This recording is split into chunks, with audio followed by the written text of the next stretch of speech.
నిన్న social media మొత్తం ఒక వీడియో వైరల్ అవుతుంది. అది మీరందరూ కూడా చూసే ఉంటారు. దాదాపుగా చింతమనేని ప్రభాకర్ అనే ఎమ్మెల్యే, టీడీపీ ఎమ్మెల్యే దళితుల పట్ల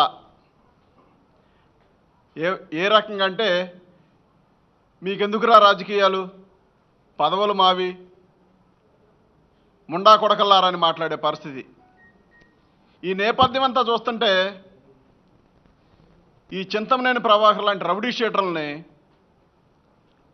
సాక్షాత్ ముఖ్యమంత్రి కొడుకు లోకేష్ బాబు పెంచి పోషిస్తున్నట్టుగా ఉంది. ఈ చింతమనేని ప్రభాకర్ అనే వ్యక్తికి రాష్ట్ర ముఖ్యమంత్రి చంద్రబాబు నాయుడు గారు కూడా భయపడే పరిస్థితి.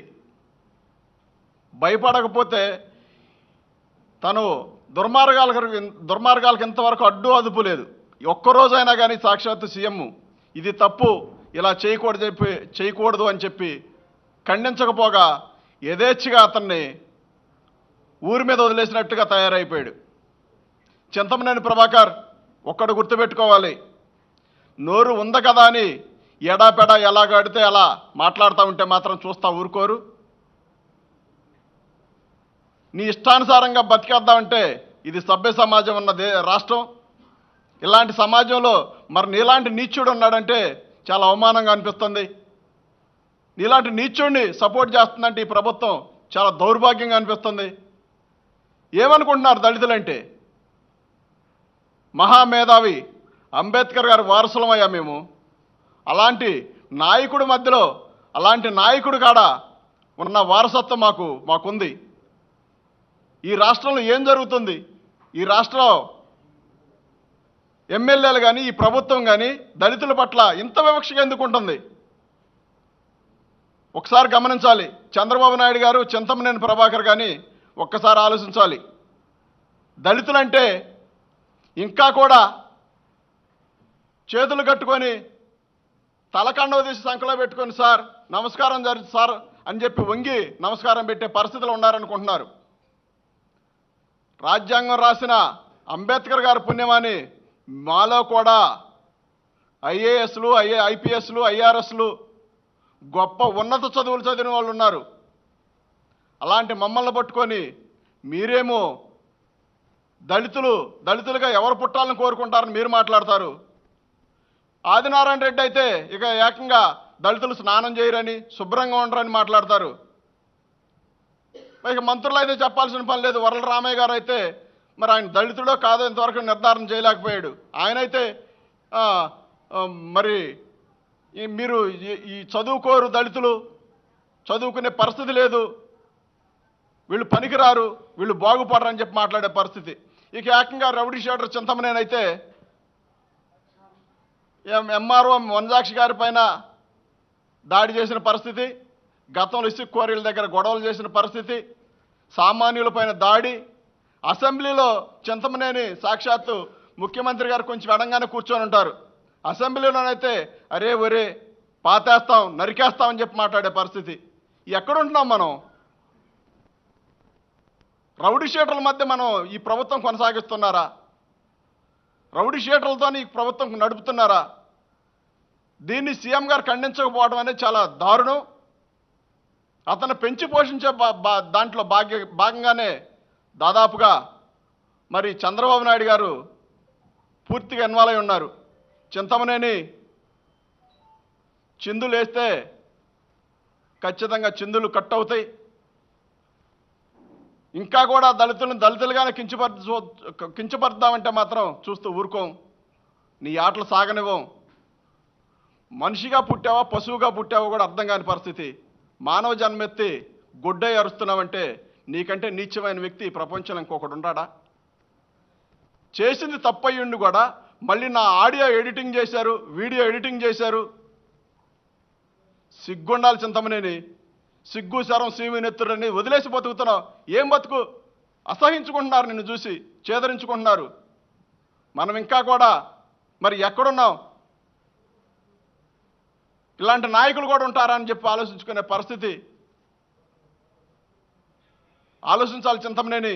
నీ ఇష్టానుసారంగా దళితులపై నీ ఇష్టాన వ్యవహారంగా మాట్లాడదామంటే చూస్తూ ఊరుకోం. అదేవిధంగా మరి టీడీపీ ప్రభుత్వంలో ఉన్న దళితులు కానీ, దళిత మంత్రులు కానీ, ఎమ్మెల్యేలు కానీ ఒక్కళ్ళు కాకపోతే ఒక్కళ్ళన్న నోరు తెసి మాట్లాడతారంటే మరి వాళ్ళకి ఏం భయం పట్టుకుందో తెలియదు. ఒక్కళ్ళు మాట్లాడరు. మరి కారం శివాజీ గారు కానీ, జూపూడి ప్రభాకర్ గారు కానివ్వండి, నక్కా ఆనందబాబు గారు కానివ్వండి, వరలరామయ్య గారు, వీళ్ళంతా కూడా దళితులే. వీళ్ళందరూ మాట్లాడే పరిస్థితి లేదు. ఎవరికాలు ముక్కు మీద వేలేసుకొని తిరుగుతున్నారు. ఎందుకయ్యా ఆ బానిస బతుకు? పదవుల కోసం బానిస బతుకు బతుకుతున్నారు. ఇంకా కూడా వాళ్ళు మీరు ఊడిగం బాడిగం చేస్తామని సిద్ధపడ్డారంటే చాలా అసహించుకుంటున్నారు. దళితులుగా మీరున్నందుకు మేము కూడా సిగ్గుపడే పరిస్థితి. ఒక్కసారి ఆలోచించాలి.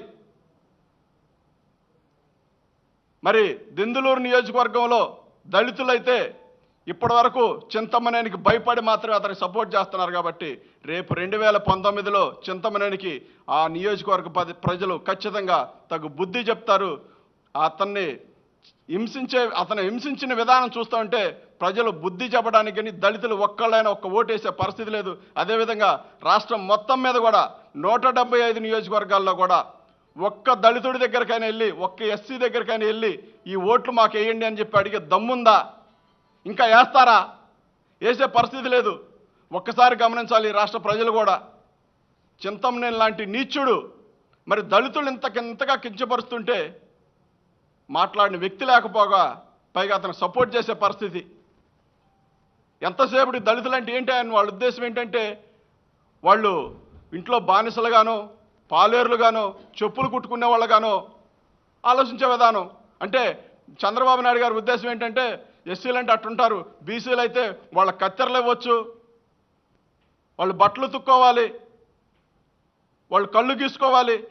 ఈ ఆలోచనతోనే ముందుకెళ్తున్నారు తప్ప వీళ్ళ ప్రజల్ని ఆర్థికంగా, చదువు పరంగా వాళ్ళని ఎక్కడా కూడా ఎదగదిద్దామని ఆలోచన లేని ఈ ప్రభుత్వాన్ని ఖచ్చితంగా 2019లో ప్రజలు తగు బుద్ధి చెప్తారు. నేలకేసి తొక్కాల్సిన బాధ్యత కూడా ఈ ప్రజలపైన ఉంది. ఒకసారి ఆలోచించండి. చింతమనేని ఈ చిందులు సాగవు.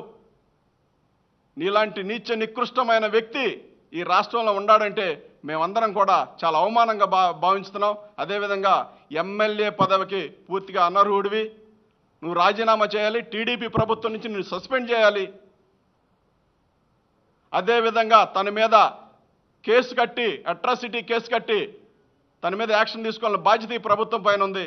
ఒకవేళ మీరు గనక తీసుకోకపోతే ఖచ్చితంగా జాతీయ ఎస్సీ కమిషన్ కలిసి అట్రాసిటీ కేసు పెడతాం. ఇందులో రాజీ పడే ప్రసక్తే లేదు. చంద్రబాబు నాయుడు కానివ్వండి, ఆ మంత్రులు కానివ్వండి, ఆ ఎమ్మెల్యేలు కానివ్వండి, మాట్లాడే భాష మార్చుకోకపోతే చాలా జాగ్రత్త. ఇంతకు మించి మీకు ఎక్కువ మాట్లాడడం కూడా అనవసరం. ఇంతటి దుర్మార్గులు ఈ రాష్ట్రంలో పాలన చేస్తున్నారంటే చాలా బాధ. మీకు ఊడిగం బాడిగం చేయడానికే దళితులుగా పుట్టారా అంటే మీ ఉద్దేశం ఏంటి అసలు రాష్ట్రంలో ఉన్న దళితుల పట్ల? కాబట్టి ఒకసారి ఆలోచించాలి. చంద్రబాబు నాయుడు గారు కానీ, చింతమనేని ప్రభాకర్ కానీ మీ అందరూ కూడా నీలాంటి పిల్ల కుంకలు బెదిరించినంత మాత్రాన దళితులు బెదిరిపోరు. పిల్ల చేష్టలు, పిచ్చి చేష్టలు నువ్వు చేస్తే నీ నియోజకవర్గ ప్రజలు భరించుతున్నారేమో కానీ మేము భరించే శక్తి లేదు, భరించే ఓపిక మాకు లేదు. కాబట్టి నీ మీద అన్ని విధాల యాక్షన్ తీసుకోవడానికి అవసరమైతే మేము ఢిల్లీ వెళ్ళి ఎస్సీ కమిషన్ మెంబర్స్ని కలిసి కూడా నీ మీద తగు చర్యలు తీసుకునే విధంగా మేమందరం కూడా ఈ వైఎస్ఆర్సీపీ పార్టీ తరఫున తగు చర్యలు తీసుకుంటామని చెప్పి